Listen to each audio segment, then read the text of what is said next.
પાડાખારનું. સ્વામિનારાયણ હરે સંવત 1877ના કાર્તિક સુધી પાંચમને દિવસ સ્વામી શ્રી સહજાનંદજી મહારાજ ગામ શ્રી કારિયાણી મધ્યે વસ્તા ખાચરના દરબારમાં ઉત્તરાદા ઓરડાની ઓસરીએ ઢોલિયા ઉપર વિરાજમાન હતા અને સર્વ શ્વેત વસ્ત્ર ધારણ કર્યા હતા અને પોતાના મુખારવિંદની આગળ મુનિ તથા દેશ દેશના હરિભક્તની સભા ભરાઈને બેઠી હતી.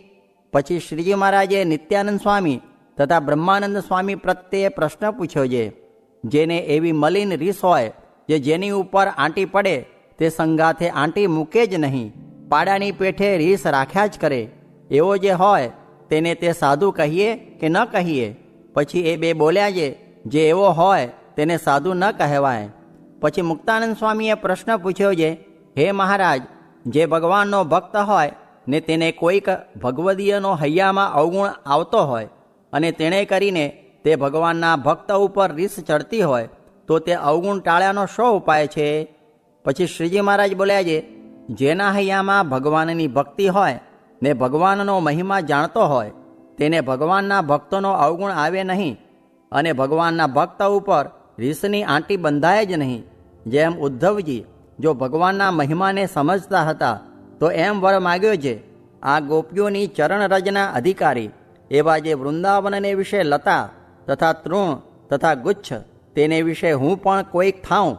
અને શ્રીકૃષ્ણ ભગવાને વૃંદાવનને વિશે વૃક્ષને તથા પક્ષીને તથા મૃગલાને બળદેવજી આગળ અતિ મોટા ભાગ્યવાળા કહ્યા છે.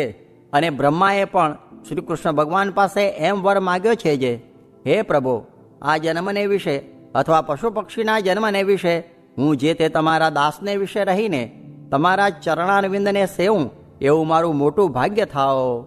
માટે એવો જ્યારે ભગવાનના ભક્તોનો મહિમા સમજે ત્યારે તેને ભગવાનના ભક્ત ઉપર કોઈ દિવસ અવગુણની ગાંઠ ન બંધાય અને પોતાના ઈષ્ટ જે પ્રત્યક્ષ ભગવાન તેનો જે ભક્ત તેને વિશે જે કોઈક અલ્પદોષ હોય તે મહિમાના સમજનારાની દૃષ્ટિમાં આવે જ નહીં. અને જે ભગવાનના મહિમાને જાણતો હોય તે તો ભગવાનના સંબંધને પામ્યા એવા જે પશુ પક્ષી તથા વૃક્ષવેલી આદિક તેને પણ દેવતુલ્ય જાણે. તો જે મનુષ્ય હોય ને ભગવાનની ભક્તિ કરતા હોય તથા વર્તમાન પાળતા હોય તથા ભગવાનનું નામ સ્મરણ કરતા હોય ને તેને દેવતુલ્ય જાણે ને અવગુણ ન લે તેમાં શું કહેવું?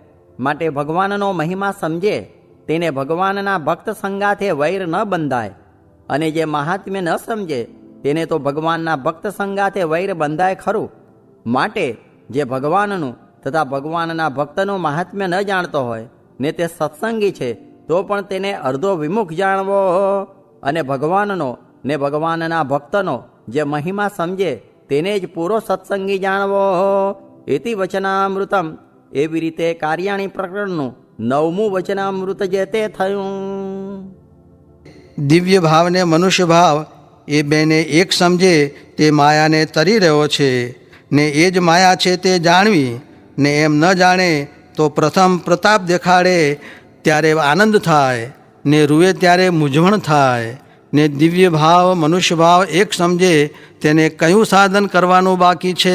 કાંઈ પણ નથી. સ્વામિનારાયણ હરે સ્વામીએ વાત કરી જે સ્વરૂપ નિષ્ઠા છે ને મહિમા છે એ તો વરને ઠેકાણે છે ને બીજા સાધન તો જાનને ઠેકાણે છે ને વળી સમજણ છે એ તો બસે બખ્તરિયાને ઠેકાણે છે ને વિષય છે એ તો એક બારવટિયાને ઠેકાણે છે. સ્વામિનારાયણ સ્વામીએ વાત કરી જે અનંત કોટી બ્રહ્માંડ છે તે સર્વ બ્રહ્માંડમાં અનંત કોટાન કોટી ભગવાનની મૂર્તિઓ છે. એ સર્વના કારણ સ્વામિનારાયણ ભગવાન છે એમ સમજવું. સ્વામિનારાયણ સ્વામીએ વાત કરી જે 1000 વર્ષનો ખીજડો હોય તેને સાગરિયું થાય છે ને 5 વર્ષનો આંબો હોય તેને કેરિયું થાય છે. તે તો દ્રષ્ટાંત ને એનું સિદ્ધાંતો એ છે જે ગમે તેવો શાસ્ત્રી હોય કે ગમે તેવો પુરાણી હોય પણ આ પ્રત્યક્ષ ભગવાન ને આ પ્રત્યક્ષ સંત તેની ઓળખાણ જો ન હોય તો તે ખીજડા જેવા છે ને તેને સંગે ટાઢું કે સુખ થાય જ નહીં. અને વિદ્યા પણ બહુ ન ભણ્યો હોય ને અવસ્થા પણ થોડી હોય ને કુળ ઊંચું ન હોય પણ જો આ પ્રત્યક્ષ ભગવાનને વિશે નિષ્ઠા થઈ ને આ સાધુની ઓળખાણ થઈ તો તે આંબા જેવા છે ને તેને સંગે તો ટાળું થઈને સુખ્યો થઈ જાય છે. માટે જે ખીજડા જેવો હોય તેનો સંગ ન કરવો, અને જે આંબા જેવો હોય તેનો સંગ કરવો. તે ઉપર શ્લોક બોલાવીને કહ્યું છે, 12 ગુણે યુક્ત બ્રાહ્મણ હોય ને જો પ્રત્યક્ષ ભગવાન સાથે ઓળખાણ ન હોય તો તે કરતાં ભગવાનનો ભક્ત સ્વપચ હોય તે શ્રેષ્ઠ છે એમ કહ્યું છે. તે માટે ભગવાનના ભક્તને ઓળખીને સંગ કરવો, જેથી છેલ્લો જન્મ થઈ જાય, ને એવા ન મળે તો બીજા તો અનંત જન્મ ઉત્પન્ન કરે એવા છે. સ્વામિનારાયણ હરે. સ્વામીએ વાત કરી જે પ્રગટ ભગવાન છે, પ્રગટ સાધુ છે, પ્રગટ મોક્ષ છે, માટે ધર્મમાં રહીને આવરદા પૂરી કરવી. બહુ જ મોટો લાભ થયો છે તેને સાચવવો. નિકર જેમ ચિંતામણીને કોઈક આંખમાં ધૂળ નાખીને લઈ જાય તેમ લઈ જશે, ને ભગવાનનો એટલો પરચો છે જે ભગવાન વિના બીજાથી આટલા જીવના અંતર શુદ્ધ થાય નહીં. ભગવાન હોય તે અંતર ઝાલે, ને આ તો બહુ જ લાભ થયો છે. તે શું છે? મહારાજનું પ્રગટ થાવું ને તેવામાં આપણો જન્મ થયો ત્યારે આ વાતો મળી છે, તે તો બહુ જ લાભ થયો છે એમ ઘણી વખત કહ્યું. સ્વામિનારાયણ હરે. સ્વામીએ વાત કરી છે, એક તો પતિનો ગર્ભ ને એક તો પરપુરુષનો ગર્ભ, તેમાં ફેર છે. તેમ ભગવાનનું બળ ને સાધનનું બળ તેમાં ભેદ છે એમ મહારાજે કહ્યું છે. સ્વામિનારાયણ હરે. સ્વામીએ વાત કરી છે, પ્રભુ મળ્યા તે વાસ્તે કોઈ વાતની ચિંતા નથી, ને સંકલ્પને જ્ઞાને કરીને ઉડાવી દેવા, ને તપ કરેથી ક્રોધી થવાય છે.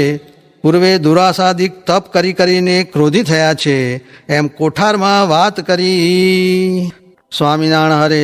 સ્વામીએ વાત કરી છે, જ્યારે હું પૂર્વાશ્રમમાં હતો ત્યારે મને ખંભે એક મોટું ગુમડું થયું હતું. તેની પીડા ઘણી થઈ.